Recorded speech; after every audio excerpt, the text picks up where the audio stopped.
All right, folks, it's time for world politics. We're getting ready to have a robust discussion, see what's going on in the world. I know I've got Rick Rosner with me, and we've got other folks that will be joining us as well, hopefully, during the course of the day and everything like that. So we'll see what folks have got to say about a number of things going on in the world and around the political landscape and all along those lines. So this ought to be interesting to see what takes place and what folks have to say about a number of things going on in the world of politics and just in general, because we do know a lot of things that are taking place. And like I said, I've got Rick Rosner joining me, and I know that Jacoby had an interesting idea. We might try that experiment later on today and see if it works or doesn't work and everything like that. But U.S. strikes Iran missile sites and mine land vessels as Trump's promised peace deal remains elusive. South Carolina's Trump-backed redistricting push fails in state senate amid a GOP opposition. So that is definitely something that folks are talking about as well. And an exceptionally early heat wave shatters records and brings death in Europe. And of course, the heat can also impact folks in their political landscape and all along those lines, because it might even stop people from going out to certain polls and certain things that are taking place, even in the places in Europe that are having elections. Israel and Hezbollah clashed along a strategic Lebanese river after an overnight strike. So that is something that folks are talking about as well. And U.S. wanted nephew of the notorious cartel boss El Chapo has been captured in Mexico. So that was earlier today after we had done our earlier news report. So I know El Chapo had been caught, and now it looks like his son has been caught as well. Iran judiciary suspends presidential body after it ordered internet access restored. So it looks like Iran's internet starts coming back after a month long blackout, but then that might be changing and all along those lines. So we'll see how this all plays out and all in that way. So a lot of things going on, including the annual Hajj that is taking place in sweltering heat against a backdrop of war concerns. And attacks from residents complicate the fight against a rare type of Ebola, and that's going on in the Democratic Republic of the Congo and everything like that. And a very dangerous bluff, Mark Carney warns of Brexit like regret if Alberta leaves Canada. So Carney warns Alberta not to pull a Brexit. And Carney says the House of Commons won't weigh in on the Alberta's referendum question. So Carney says Alberta is essential to Canada after separation vote announcement. So Mark Carney warns Alberta's separatists of Brexit style regret. So it is the possibility that maybe part of Canada will be breaking up and all along those lines. But I'm going to bring in Rick Rosner, see what he's got to say and what he's seeing on Drudge and everything along those lines. And then I know that Jacoby has shown me a show. I think it was the gentleman's name was Parker and everything like that. And apparently he invites people like Trump supporters to come on and debate folks and everything like that. So I might put it on our list of everything and put our list out there, our StreamYard, and see if anybody's bold enough to want to jump into conversation. Now, we've had informal debates because yes, from time to time we have strong Trump people come on and say their stuff, and then they get in arguments, and then eventually they get discouraged, and but like I'd be happy, like Shaq from Australia. He's not a Trumpy guy, and he's actually not conservative, but he does have some points of view that are at odds with our point. I want to see him back and arguing. yeah, I would like to see him back as well. And I know I send him the list all the time, so hopefully he'll come back. I know Nick's been having some trouble, so I think he got stuck with Delta and all along those lines. So hopefully we'll see him back very soon, because he was having some travel problems, according to what Kim had told me. Kim was having some appointments that she had to get done today, but she said if she gets done in time, she might pop in as well and everything like that. So we'll see if folks pop in and everything like that. But if anybody wants to jump on, if they want to jump on that call, I can see whether they're legitimate or not, and we're always welcome to And have. also, people can just type in questions and call us idiots if they want, and that we don't mind that. I do mind when that I had an argument so bad on my nighttime show with Lance that a couple days later I got a mild case of shingles, even though I've been vaccinated.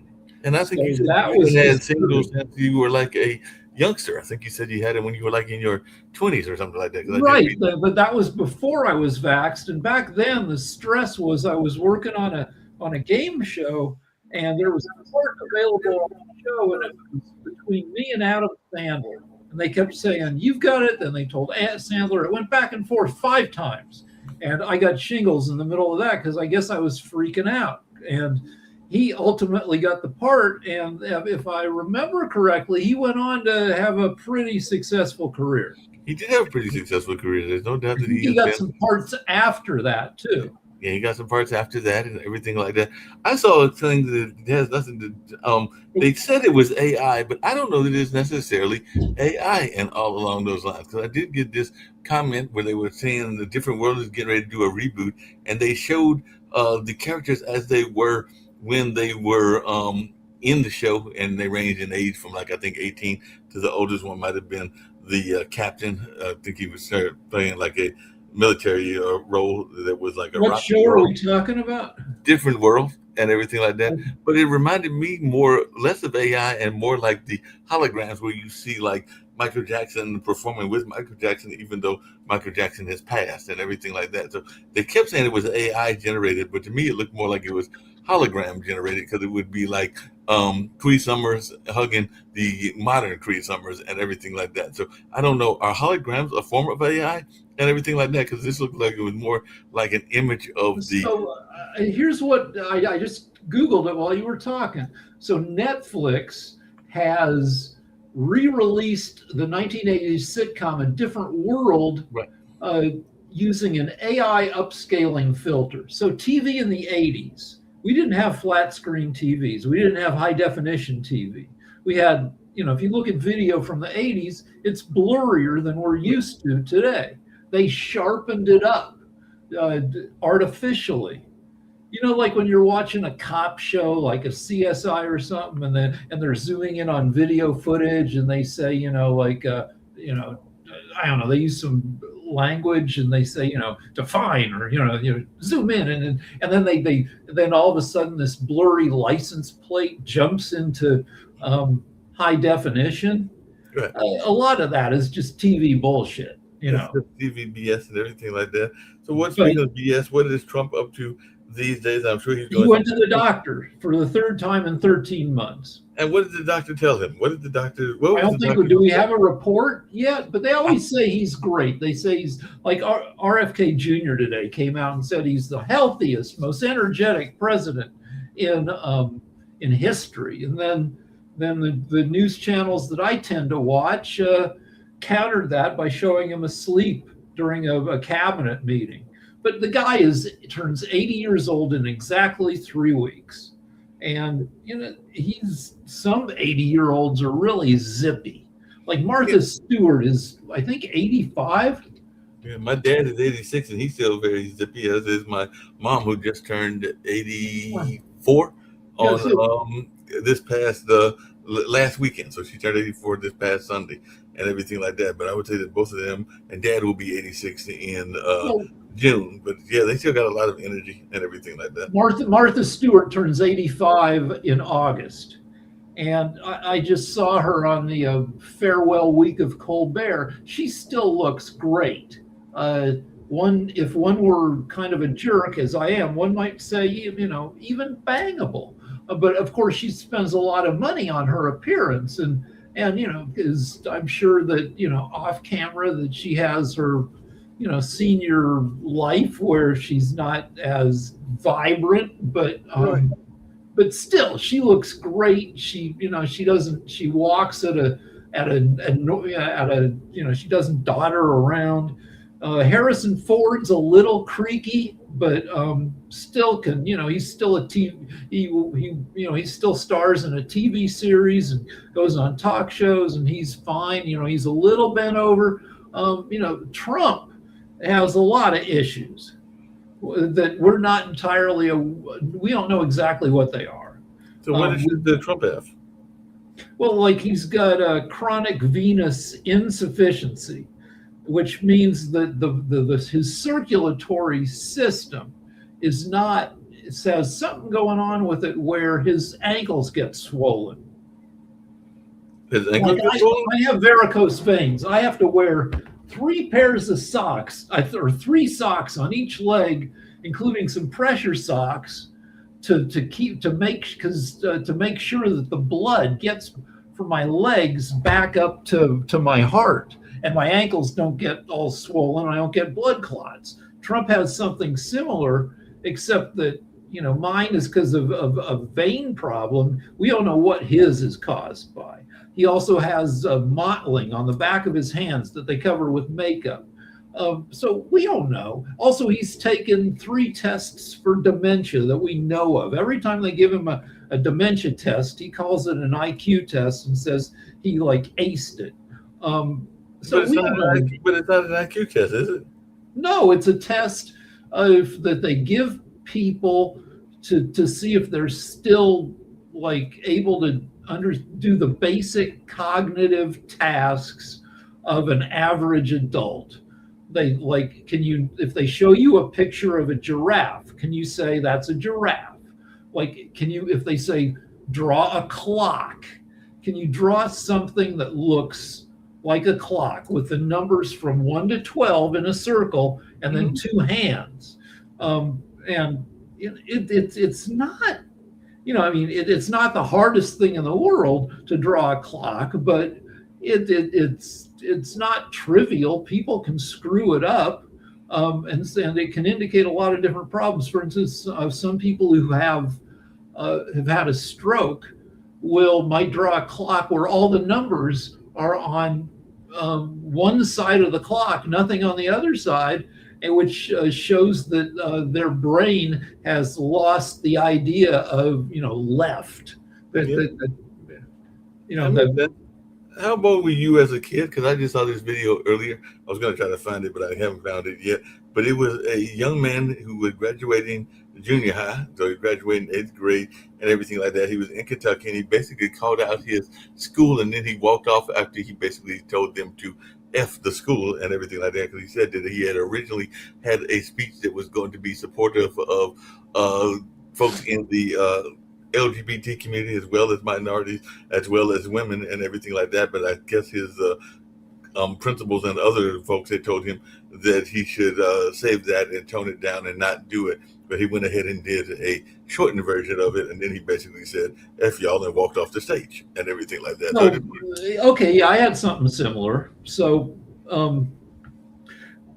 in my senior year, I was co-student body president. My school had a head boy and a head girl. Mm-hmm. And I thought, this is the year I'm going to get a girlfriend.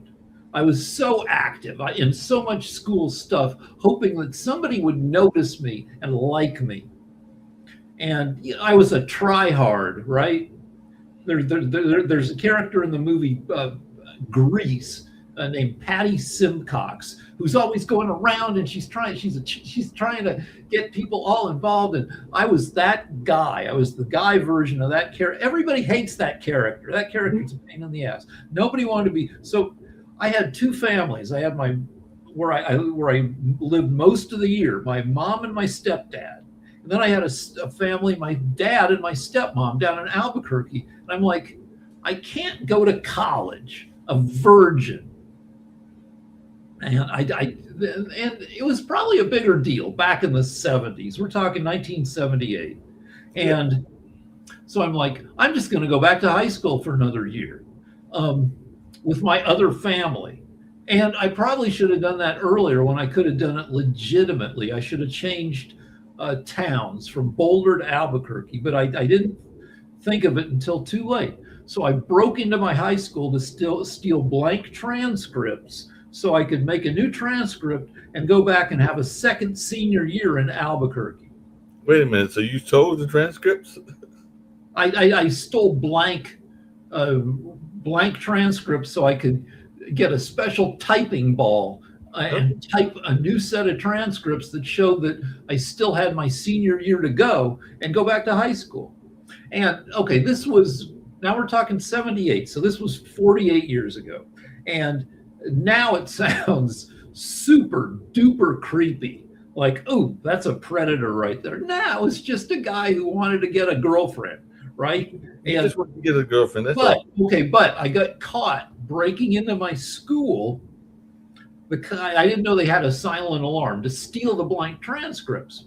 and that the cops took me home. I got in trouble, and I was supposed to be on the stage reading the names.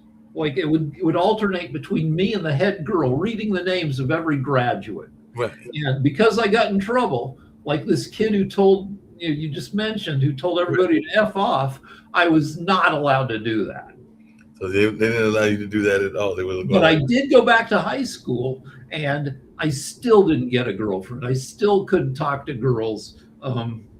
So eventually I learned how to talk to girls. I've been married now for 35 years. Yeah, you were married for 35 years, and you have one child or two children? I can't remember. One kid. One daughter. You have one daughter and everything like that. And she keeps you in line, and now she's married. Well, she tries, but now she's very far away.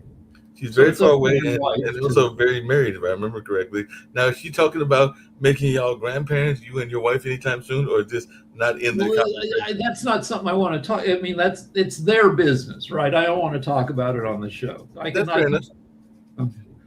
Speaking of talking about stuff on the show, were we going to do a show in June or July, or are you going to take it off for 2 months to calm your lovely friend Lance? I told him I'm going to take at least 3 weeks off because I didn't like how upset I got. I didn't like that it gave me shingles because it turns out shingles is correlated with a lot of other stuff. It indicates a slightly discombobulated immune system.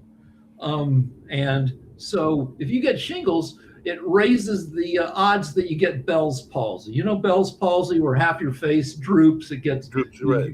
A nerve kind of gets fried temporarily, and you spend the next 3 to 6 months looking like a stroke victim. So that's one of the things that So anyway, I don't want to make myself sick by getting in these horrible arguments, even though it might be entertaining to some viewers.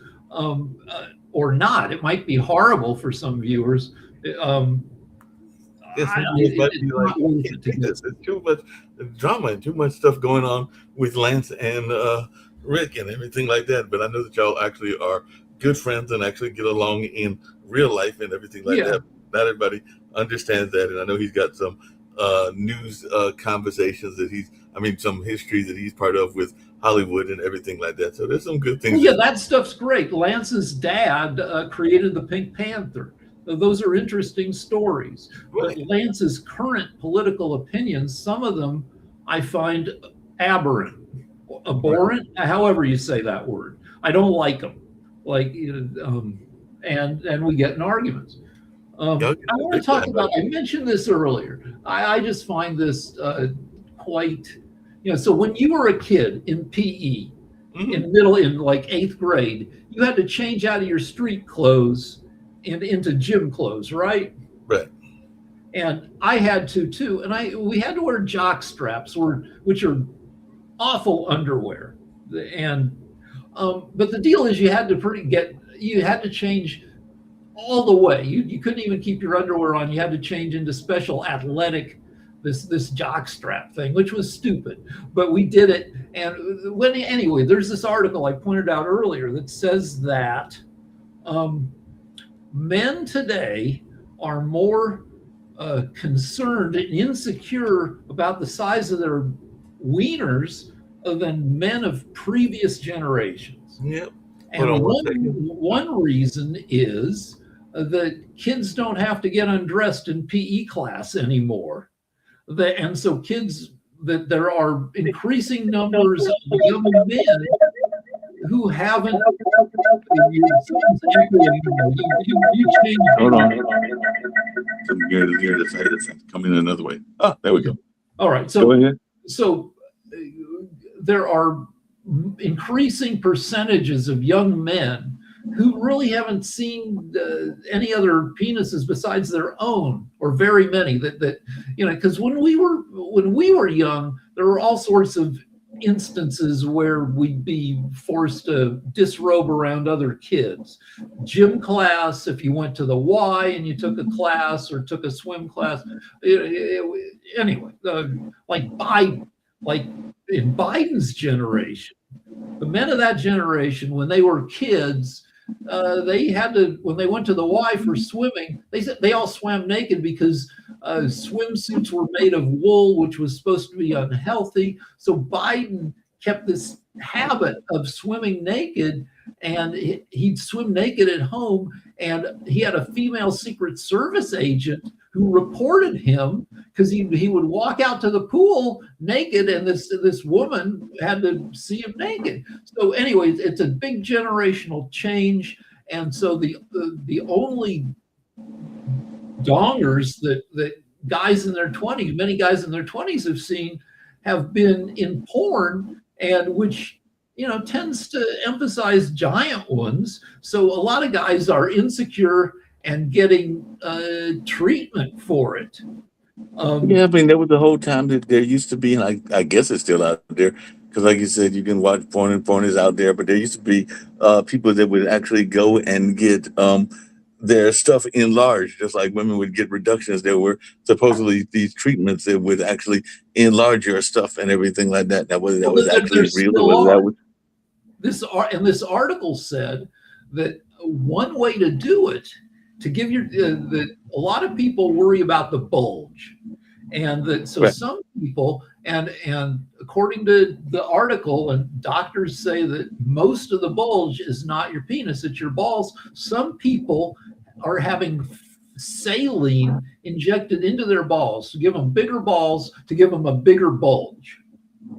Which, wow. So that's what they're doing and everything like that. There was this powerful speech about education. I don't know if this lady was a poet or whether she was a actual person, but this is a political statement. And I like what she said about teachers. She really called them out, and it was actually kind of funny. So I'm going to share this video, and then I'm going to share the one about the different world folks too. But I think that this was a very powerful video, so I'm going to play it and hear your comments on it. So let's check out this video. Me if I miss it, and honestly, I miss all the 6th grade drama. Who said what about who when, and how they once hated each other, but now they're all of a sudden friends again. I miss Alma's hairstyles and Jordan's outbursts, the way his laughter was contagious and her quirkiness gave me permission to keep coming into myself. I miss Bonnie saying, huh, immediately after I've given instruction, because it taught me different ways to explain one thing, how Vivian's been in more relationships than me, and I swear she's ready to write a self-help book, and I'll be the first person in line to read it. I miss all the wild questions like, Miss, would you rather be a pigeon or a duck? And okay, but so like, when do boys get their period? Miss Ebony, do you think I'm having a midlife crisis right now? One time, while teaching sexual health, Javi brought a dildo to class and passed it around the room, which confused me because there was no show and tell portion to my curriculum. He said, Miss Ebony, my mama say it's a toy, but like, what kind of toy is it? Imagine having to call a parent and let them know that their sex toy will be waiting for them in the front office.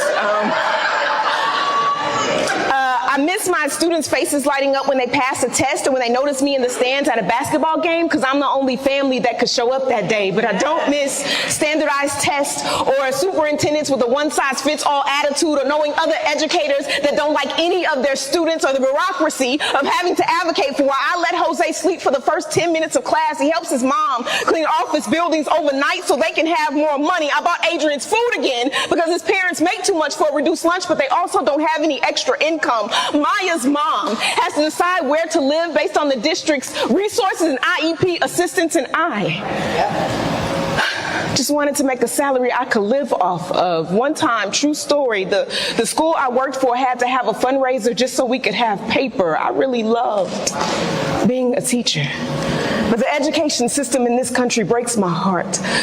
Left me and my students feeling less than and underfunded, expects us to bridge the gaps, heal the trauma, teach the curriculum, and entertain them, because 6, 7, no, I don't miss lockdowns, shooter drills, or having a fight or flight response with minimal choices, but I swear to God, I did everything I could with the power I didn't have to try and make a difference. No, I never got any special awards or recognition, and Lord knows I don't miss trying to save the world, but no one can tell me that educators aren't the real superheroes in it.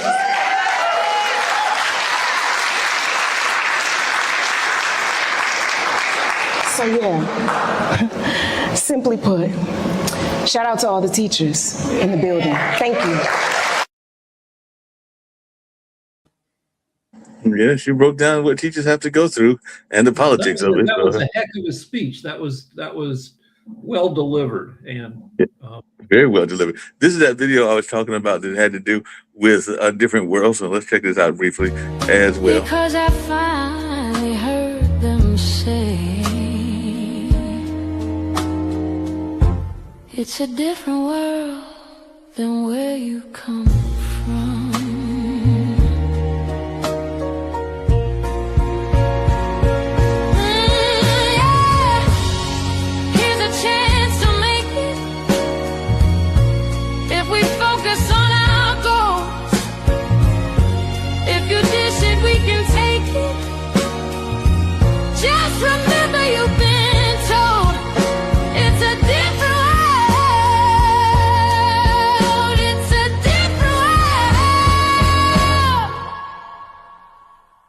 Than where you come from.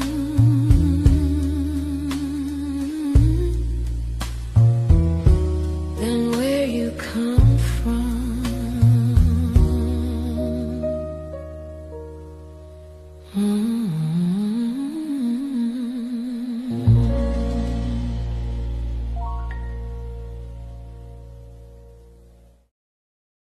so none of That's those what I mean. That looked more like a hologram because it was an image of them as they were and the characters, and now as they are now. So, but none of those images are real. They're all they all so AI, all the dozens and hundreds of pictures of each of those people at their respective ages, because they're public figures, Right. have been pumped into AI. So AI knows what they look like then, what they look like now, and with a little prompting, it can generate that.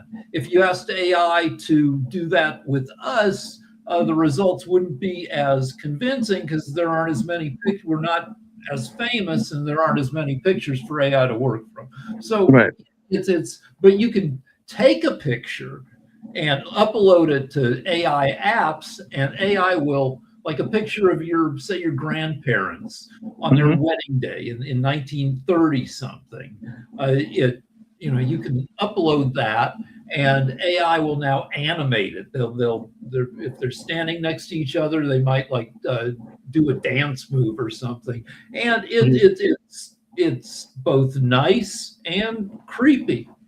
It could be nice and creepy. Speaking of creepy, I did see a video that kind of scared me because it made this argument. Now, whether it's true or not, that certain slaves were made into food items and into cannibalism and all along those lines. And it was actually a white lady, a redheaded white lady, that told the story and everything like that. So I'm going to play this video. It's slightly controversial. And I wonder if people, what their thoughts are around it, because she's basically saying that there were even shoes made out of people and everything like that. So let's check this out because it is very controversial. Which oppression was worse, the oppression of women or the oppression of African Americans or blacks? They used to eat us. Wait, what? Eat? African Americans were eaten. Do they not teach this? They were eaten. Whoa. Turned You think into there was furniture? widespread cannibalism in the United States in This was with a specific lady in New Orleans, and she I know who you're talking about. Her Wait, furniture. hold on. One example This of is common cannibalism knowledge. is not evidence of widespread. They used to skin us used and to make leather skin out us of it. and make Like, leather. why is that even a question? I think he's Oh, saying because you're fine. only pointing to You like think- one example. You're like, it's not one I don't- example. 1837 on the Portuguese slave ship the Aragante, the captain killed an enslaved man, cooked him, and made the other enslaved people eat him. And the crew ate the organs. In 1831, after Nat Turner's rebellion, they desecrated his body after his execution, and then some sources state that they boiled down his body to a medicinal substance for white people to consume as an act of final triumph.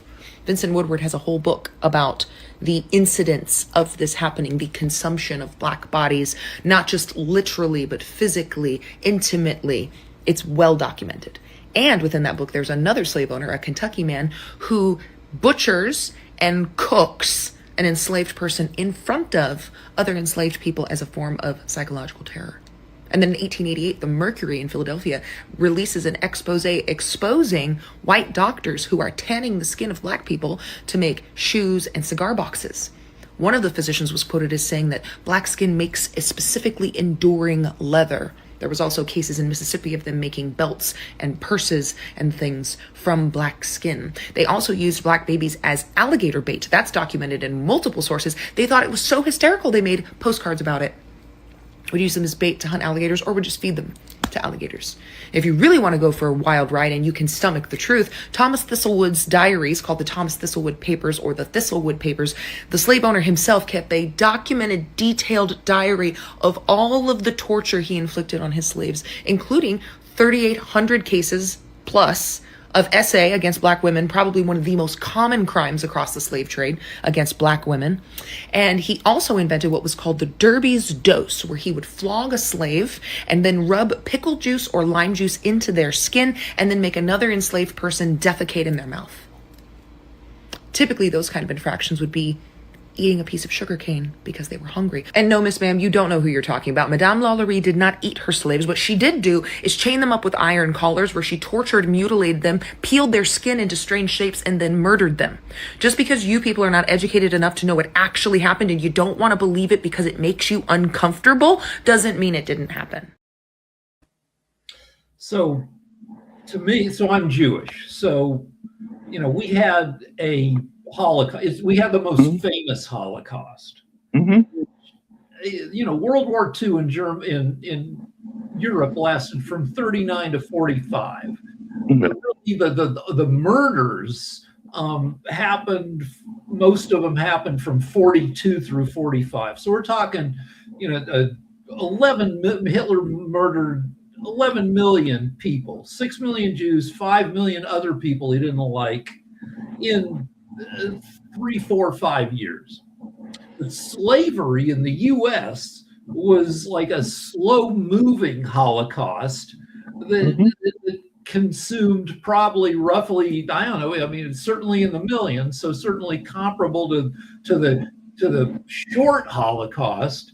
And so and they're talking about using black people's skin. Well, the Nazis pulled shit like that. They would make the lampshades. Not every Jew got made into a lampshade, but there were instances. Mengele was this doctor, who just did medical experiments that were worthless. They were just torture.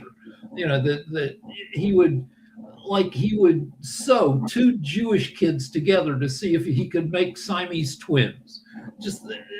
And they would, of course, die because you can't freaking do that. But you can't do that at all.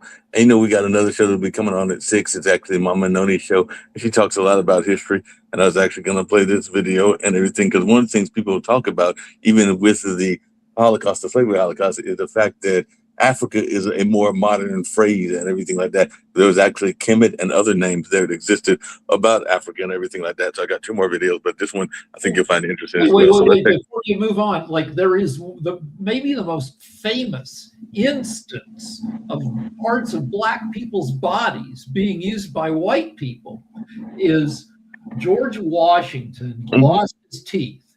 He paid in 1784.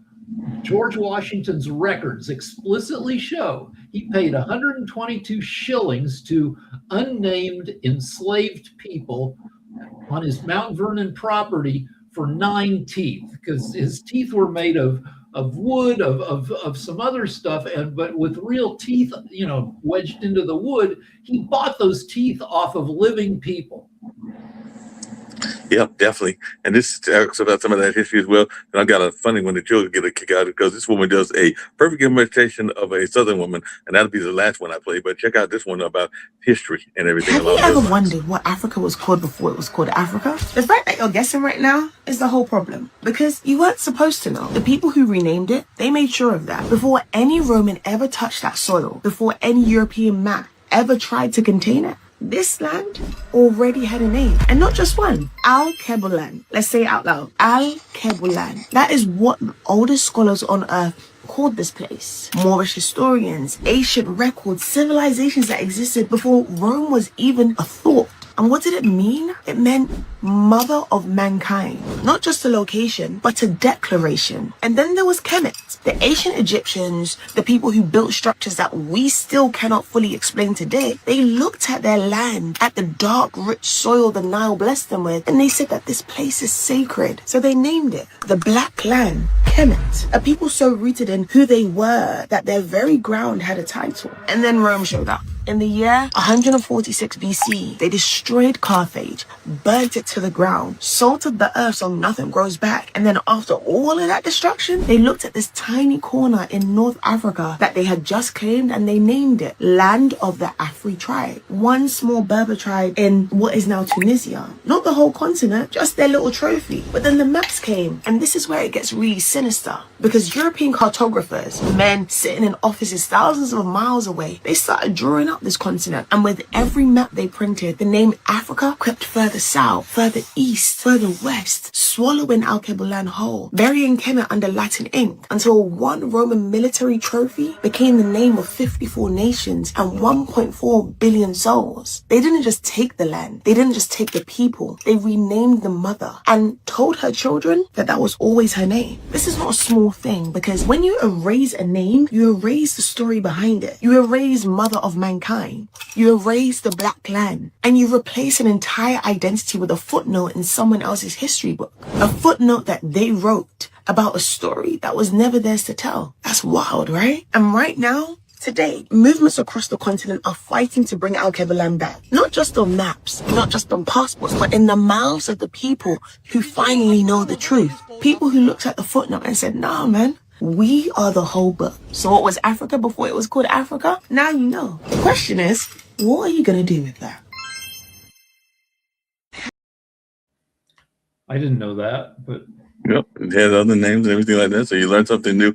This is the last one I'll play, and then we'll get to some other news and everything. But this one is actually, I have never seen an Asian woman give such a perfect impersonation of a Southern woman and everything like that. But check this out. It's only a short 31-second one, but check this one out. I go to the church conference in the Tennessee. A white lady, she come up to me, she said, "Hi, Lay, me and the girls are going to go get some lunch. You want to join us at the Cracker Barrel?" I didn't know what the Cracker Barrel is. I thought that maybe is that where white people go and eat a barrel of crackers? I just say yes because I don't want to ask. They are all very nice white people, and I don't think it's appropriate for me to say cracker with a hard R. But I thought that was a good impersonation of that Southern accent. That reminds me of Andy Kaufman, who was this a comedian. He was on SNL, he was on Taxi 40 years ago, and he would come out as an immigrant, barely able to speak English, and he'd try to tell jokes, and the whole audience would be all cringy because he was terrible at telling jokes. And then he goes, and now I will sing an Elvis song, and then he puts a record on, and then he does a perfect Elvis with all the moves and stuff. Perfect Elvis. So what is Drudge saying? Because we still got a few more minutes before we have to get to. All right, let's take a look at Drudge. I talked about like some of the ridiculous. Oh, that Trump is and Hegseth, they're threatening to pull all its jets, bombers, and submarines from Europe. That they're going to leave Europe on its own, on NATO on its own. So wait a minute, I'm confused. First they were going to pull us out of Poland. No, was it Poland? And then pull us out of Germany, and now they're going to Poland. But now they're going to pull us out of all of Europe? They got me confused. So a military envoy sent by Hegseth to NATO in a classified Brussels briefing last week revealed that U.S. firepower committed to defending Europe will significantly decline. The U.S. fighter jet commitment to NATO slashed by a third. The U.S. Navy will withdraw destroyers, withdraw submarines altogether. So that's kind of a big deal. That is a big deal. And is it because Trump is in a snit because NATO hasn't helped him fight Iran? He's always in a stint.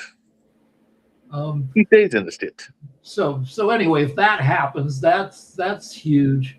And it's just one more thing that we will have to repair in 2029 if a non-Republican is elected president. Yeah. So, I mean, what's going on the elections? Because you said there were 7 major races. Have any of them got early calls, or do we have to wait till the night for the? I think so. It's where you are. It's 20 of 6, and the polls usually close at 8. So we got another couple hours to go. Maybe some states the polls close at 7. And the main thing is with primaries is, will the Trumpy candidates win, or will the less Trumpy candidates win? In Texas, that's the main thing.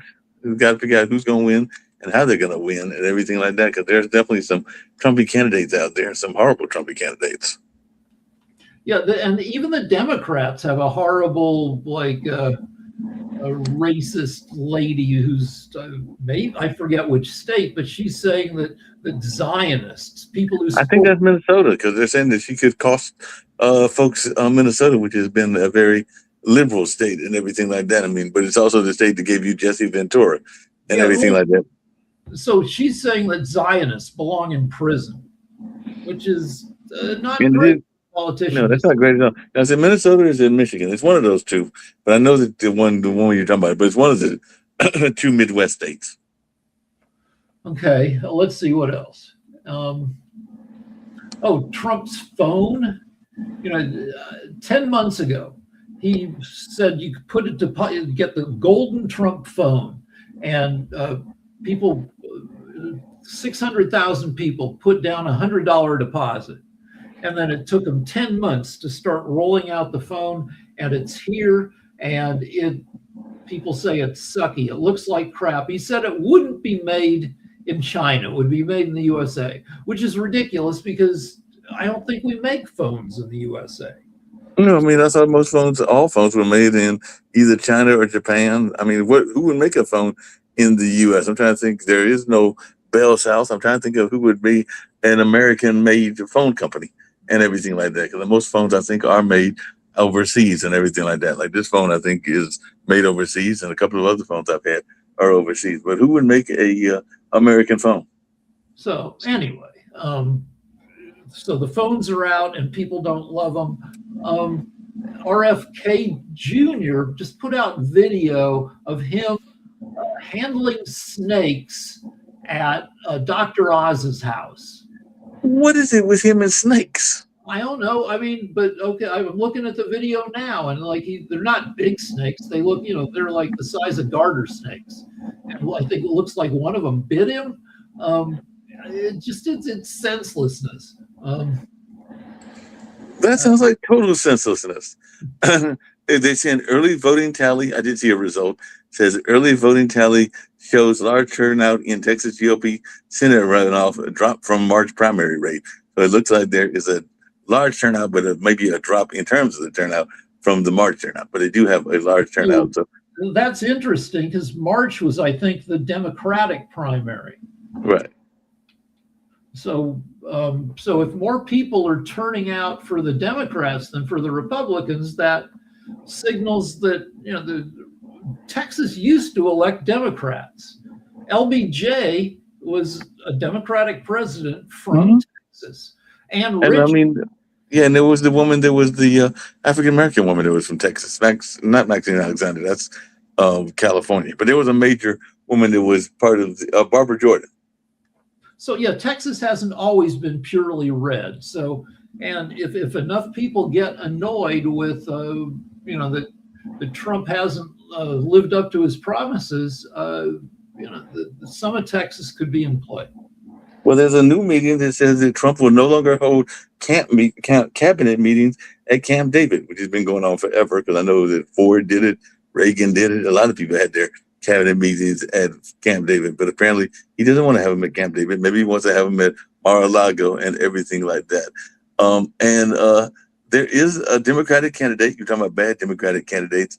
And I don't know how you feel. I don't even know if you have any about tattoos, but Representative Jake Auchincloss, Democratic from Massachusetts, is refusing to back Democrats' leading candidate in the Maine Senate race, citing Graham Plattner's controversial tattoo resembling a Nazi symbol. So I've been clear about Graham Plattner. I find that tattoo and his commentary about it to be personally disqualified, is what Auchincloss, who is Jewish, told CNN's Boris Sanchez this past Monday. So he said, I hope Bain Motors agree with me. I think it would be a mistake for the Democratic Party to think that Graham Plattner's brand of the Democratic Party is what wins us durable majorities throughout this country. So he's not liking this particular tattoo. So the tattoo is the Nazi version of skull and crossbones. Right. And it looks pretty badass. And if you're a drunk idiot, he says he was a drunk idiot when he got it, when he was a Marine.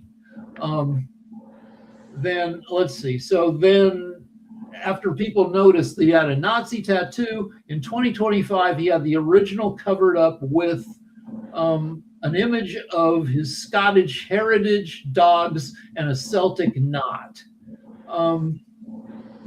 So, you know, Plattner never, he said he never intended to get a Nazi tattoo. He was just, didn't know what he was doing. Well, you know, a major, what do you call it, kingmaker, and I got a chance to meet him about a month and a half, 2 months ago.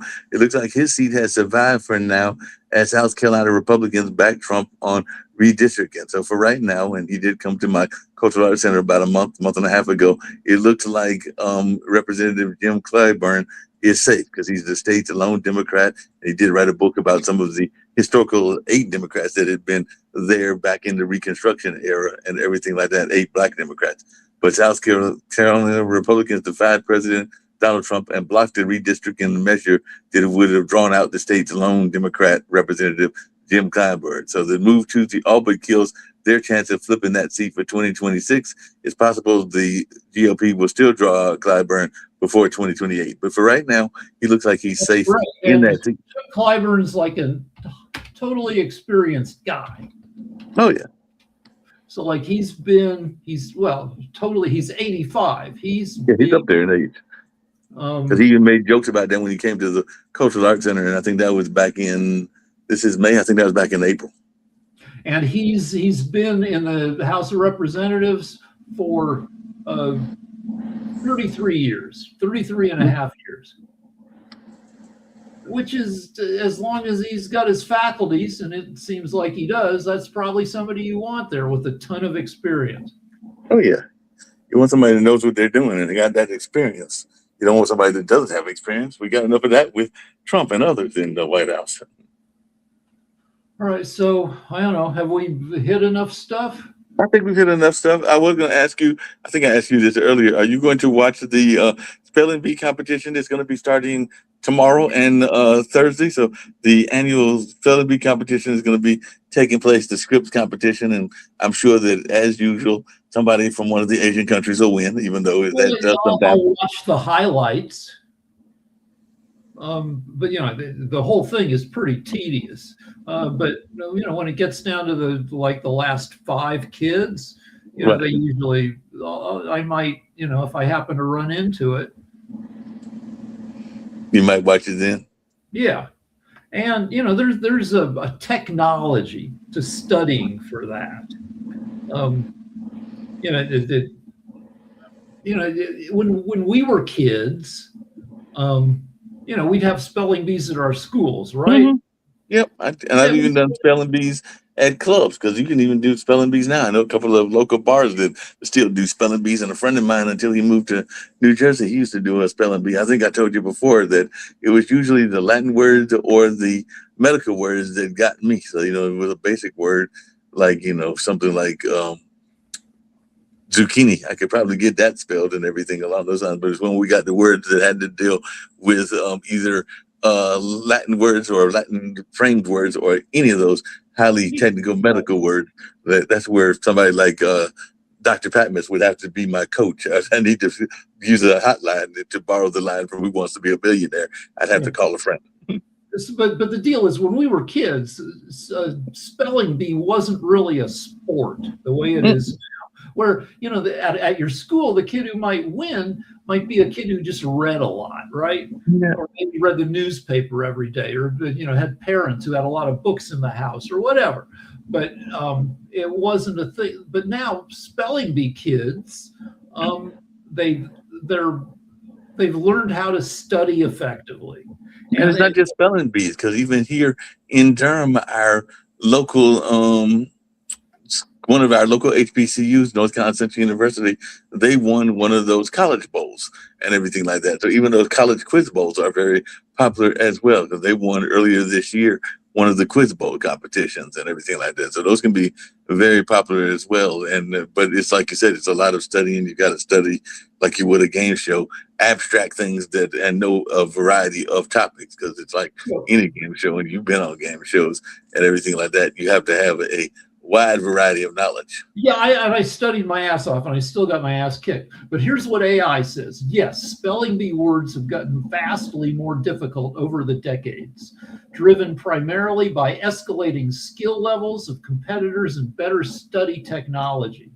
So, historical shift. In 1932, the winning word of the Scripps National Spelling Bee was knack, K-N-A-C-K. What was the word again? Knack, like you have a knack. Oh, knack for something, right? K-N-A-C-K. Yeah, I know how to spell knack. By 2019, the final round words included words like Auftaktigkeit and Spherelied. Like this one word is like 14 letters. The other word is S-P-H-A-E-R-L-I-D. So just words you've never heard of before. Yeah, there's a lot of words you never heard of and everything like that. I've been seeing a couple of articles where they're talking about that these people are paying ridiculous amount of money to go on these trips, because apparently a traveler paid $18,000 to sleep under the ocean, and then the sharks appeared. So a traveler checked into one of the most expensive hotel rooms on Earth, an underwater suite in the Maldives, costing $18,000 per night. The bathroom sits 16 feet beneath the ocean, surrounded by glass walls, where sharks and fish drift past the bed. But the luxury stay came with an unexpected moment, including strange cracking sounds and extra charges that pushed the experience close to $20,000. Even at that price, the underwater dream wasn't quite perfect as it first seemed. So I guess maybe they had some run-ins with the sharks and everything like that. But yeah, all these people are paying ridiculous amounts of money to go on these excursions and everything like that. All right. On that note, I'll see you tomorrow on our regular show, and we'll see what's going on. Iran is still remaining in peace talks, and maybe we'll have some new news about that, and we'll see if we can get some folks on this show to come on, some of the Trumpy folks to come on. I'm also sending out some invitations, so we'll see if we can get some folks to come on some of these shows that want to argue with us, whether it's arguing with you or arguing with me or who else they want to argue with. Okay. All right. See you then. Thank you. Yeah, no problem.